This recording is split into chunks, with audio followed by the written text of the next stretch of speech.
terms of how the world impacts upon us. So the opportunity to meet with people like you who represent international students in Norway is extremely important to us as a country and to us as an embassy ourselves.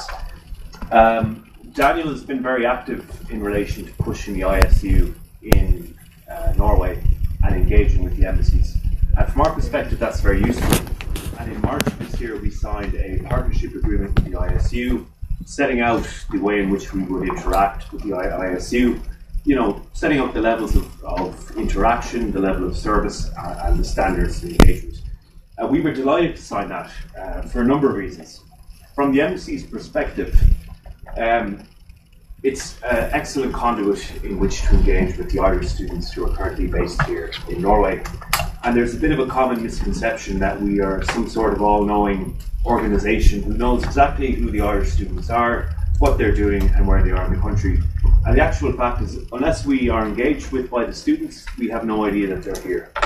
So from our perspective, the role that the ISU can play as a conduit is very important indeed. As part of that link then, of course, we can make Irish students here become aware of who we are and what we do. We aren't just here for when you lose your passport. We provide a lot of functions, a lot of support to Irish students, both formal and informally. Something as simple as attending a networking event can allow a student to meet some members of the Irish community based here in Norway, and they have an opportunity to build up a network of support more than what's being offered by the university or by their student organisation. So we are aware of Irish students who have found work, Irish students who have met very good friends, who have found a secondary social outlet that they may not have had they not come to the embassy. And so from our perspective, that's very useful to have. And we're keen to work with Daniel and the ISU in terms of actually building that.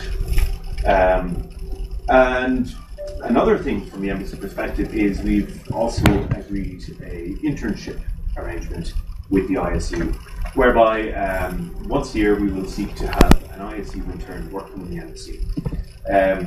So we decided to go for a very structured and a very specific request this year in terms of the type of candidate we'd like. So the ISU has helped us source a really high caliber candidate to help us with a economic initiative that the embassy and a number of Irish state agencies are undertaking this year. So this candidate is assisting us with the creation of an Irish pavilion at North Shipping. The candidate has a background in shipping. He's studying a master's in maritime law at the moment. So from his perspective, he's getting very valuable working experience. He's building up a network of contacts. He's building real-world experience in this field. And we're getting a really knowledgeable, a really enthusiastic individual. And from our perspective, it's that kind of win-win which we all love, and which our interaction with the ISU has really allowed us to take advantage of. So, in terms of the students in the ISU, what does the embassy engagement entail, and what are the benefits? So, as I mentioned, for Irish students here in Norway who are interacting with us through the ISU, they become aware of what the embassy can do to support them. As I said, we're not just there for passports or lost documentation. There's a whole social scene, cultural scene, connection with the Irish community, and that's very useful for some who might feel a little homesick from time to time. In terms of creating links internationally, the ISU has the ability through the embassy to contact similar organisations in Ireland and to get an insight into the international sphere. From a personal experience, I did a one-year Erasmus course in Strasbourg as part of my course, and while I was there I worked in European Parliament for an Irish MEP, and that really had a huge, profound impact on my career and where I ended up. So I can draw a very clear linkage between my work as an international student in Strasbourg to literally fulfilling my role here as a representative of the Irish government in Norway. So I really got the benefit of being an Irish student internationally, and we're really keen to facilitate Irish students who want to work overseas, and also international students who are based here in Norway.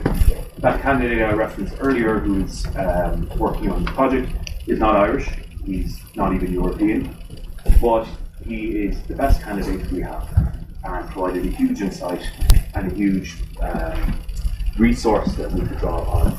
So from our perspective, it doesn't really matter if an international student is Irish or European or what have you. We want to work with some of the best talent that's available in Norway, and the ISU gives us access to that.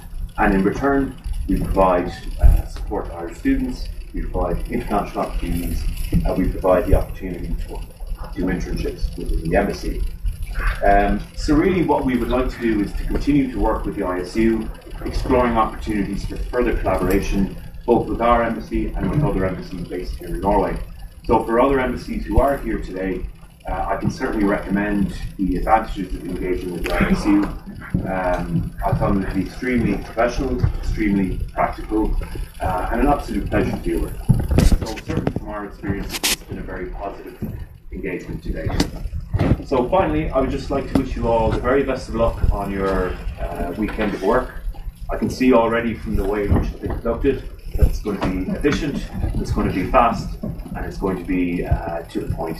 And as I said, perhaps there might be lessons for members of the European Union as well. So I might take notes myself on how you conduct yourselves. So the very best of luck. Have an enjoyable weekend, and I'll be around.